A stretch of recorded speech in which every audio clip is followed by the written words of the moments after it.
Welcome to Business Chats with Debbie, where we talk big stories with small businesses. I'm your host, Debbie Wolberton, and today I've got the wonderful Gareth Looker from Looker Marketing. Hello, Debbie. Go on, you got to do your bit. I help people shine out. Oh, I don't need to now, do I? You've just done it. Thank you. But yes, that's what I say to people when I meet them for the first time. I help my clients shine out by creating effective marketing campaigns for them. Because people tend to, do you know what I mean? We were talking earlier to another podcast. People tend to try and do it all themselves. So you've got your own business, they'll do their accounts, they'll try and do their own marketing and everything else, as well as trying to grow their own business. And you take that headache away, don't you? I do. Now, I know, Debbie, you don't want me to talk about politics, but with respect to that question, I'm going to refer back to a politician who once said, during the course of the Brexit referendum, this was Michael Gove, he said, "We don't need experts," and this was in reference to the European Union. And from that moment on, I hated him even more than I did before then, because of course we need experts, yes. Whether they're accountants, whether they're marketing people, whatever line of work. We all know it. If you try and do it yourself, you're not going to be able to do it as well as you can. Unfortunately, though, one of the criteria by which we make decisions as to whether we're going to employ someone is how much is it going to cost us. Yeah. And very often it's only in the long run, having suffered the experiences of doing it yourself, you realise that in the long run it can be more costly, a lot more costly than if you'd employed someone to do it for you. Yeah. Do you know what I mean? I had to write an article for a magazine article the other day, and I drafted it all myself, and I was thinking, it's not quite there. So I sent it off to a copywriter to do. And do you know what I mean? The article that's come back is absolutely brilliant. For the sake of what the 100 quid it's cost me to do, 150 quid, it was well worth money, well spent, because at the end of the day, that's going to go in a magazine and people are going to read, judge me based on that article.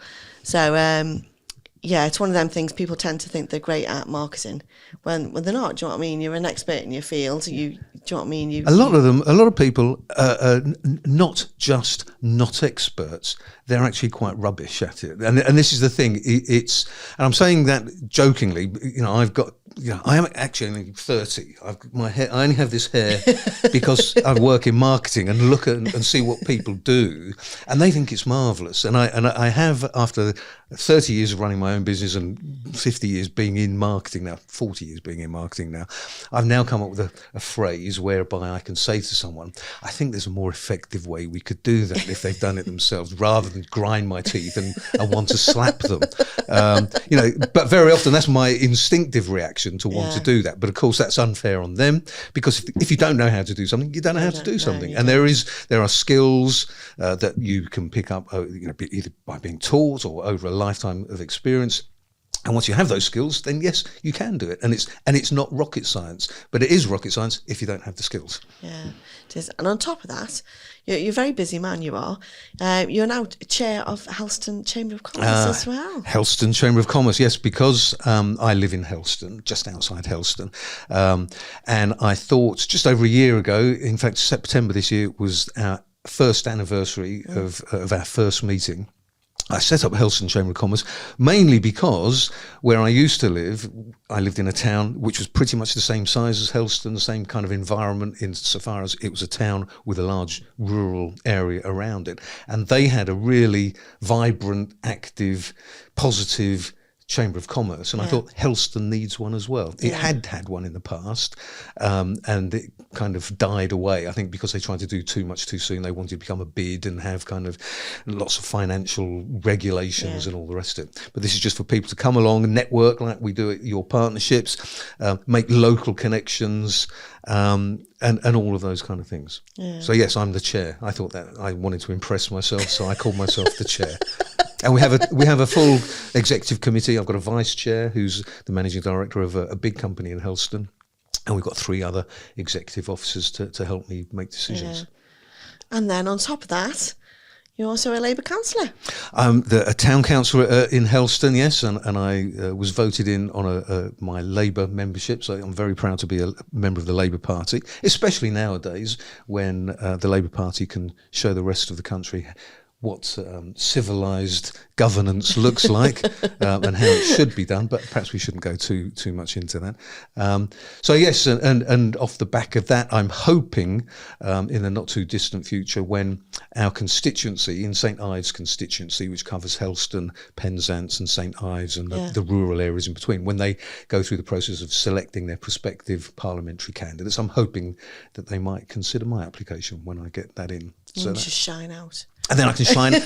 Wouldn't it be good if I became a prospective parliamentary candidate and then I got elected into Parliament? I could, my maiden speech, I could shine out in the House of Commons. I'll have to remember that. That would be good. But then, pride comes before a fall. It might not get that far. They might have other candidates. You've got to have hopes and aspirations. Otherwise, what's the point? What's the point in being here if you haven't got hopes and aspirations? Well, and also I was just having a conversation in your green room just now, and your other guest was talking about the melee in our political world at the moment, and about how many politicians nowadays, and I'm going to say this, but I will anyway.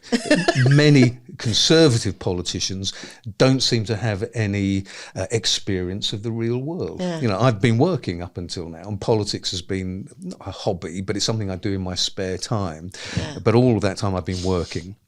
And I think it is good that politicians have first-hand experience of what it is for working people, small business owners. Yeah. This is the thing about your partnerships. You and I meet so many energetic, bright people who've got fantastic ideas, fantastic products and services, and we all really want to help them get on. Yeah. And from my point of view, from a political point of view, we want businesses to do well, because then they'll grow and employ people, and that money goes into the economy, and then they'll be paying tax, which goes to pay for all the schools and hospitals and all the rest of it. So the business economy is vital to any country, but especially right now, where working people, and by that I mean small business owners of any size, they're still working people. They still get up in the morning, go to work to pay a mortgage off and to pay for a nice car and a house or whatever. They're all still working, and they're now everyone's being coshed by the cost of living crisis and the maelstrom of economic disaster that we've had over the last few weeks. I know, it's been, it just seems to be one thing after another, doesn't it? Do you know what I mean? It was COVID, it was Brexit, then it was COVID, and then we come out of COVID and it's the Ukraine war, and now this on top of it. There just doesn't seem to be any let up. Yeah, I think, yes, you're right. And you could say, well, nobody in this country planned COVID, and nobody in this country planned the Ukraine war.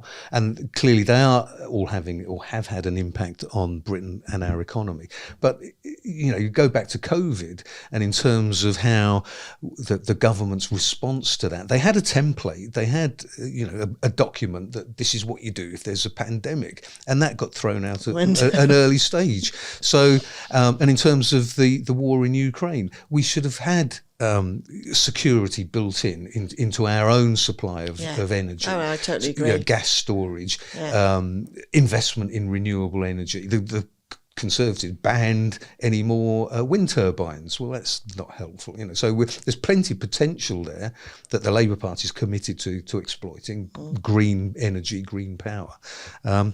So although those were, the Ukraine war and COVID in particular sort of came out of the blue, our response to them was poor. And that's partly driven by ideology. If you're and sorry, this is getting boring now, but it's off the subject of business. But, it is business because it affects everybody. Do you know what I mean? It's not just my business. It affects absolutely everybody in this country. And this is what, the two extremes, and I know most people in politics, most voters aren't an extreme. They're kind of in the middle somewhere. But if you look at the two extremes, conservatism is all about, firstly, the first question a conservative would raise about an issue is, what's it going to cost us? We can't afford it. Whereas on the other end of the scale, a socialist, a member of the Labour Party like myself, would say, what's the problem? How do we solve it? And then how are we going to fund that? And we look at the rightness of the cause first before we just dismiss it out of hand on ideological grounds because someone has to fund it. Of course it has to be funded, but actually let's look at the issue first and prioritise those issues rather than just say, well, we can't afford it because that money's got to go into someone's offshore bank account because we believe in low taxes. That's ideologically wrong, and that's what the Conservatives believe in. And that's come out into the open now. It's taken a long time for most normal working people to understand that those policies that come out of Westminster from the Conservative government have been driven by an ideology that says, it's all about the money, and we want to make sure that money goes into our back pockets. And this, trickle-down economics has been proven a long, long time ago to be a nonsense. It just doesn't work. And that goes back to Keynesian economics in the 20s and 30s during the war, after the terrible depression in America. The American government threw money, state money, at things like building the Hoover Dam and irrigation systems in the Tennessee River Valley. And they weren't doing it because they thought, this would be a good idea. It was to put people in work so that money goes into the economy. Yeah. And all of those small, and being an accountant yourself, you'll know when there's money in the economy, people need to either spend it and manage it, and it keeps going round and round in the economy. Yeah, it's not great at the moment. No. Well, thank you so much for coming in today. I know My you've pleasure. had an absolute nightmare of a journey getting all the way up here. I'm afraid I can't blame that on the Conservatives. It was a combination of roadworks and rain. So, Yeah. I'll let them off that one. Well, thank you so much for coming in. Well, thank you guys for joining in, and I will see you at the next podcast. Bye-bye.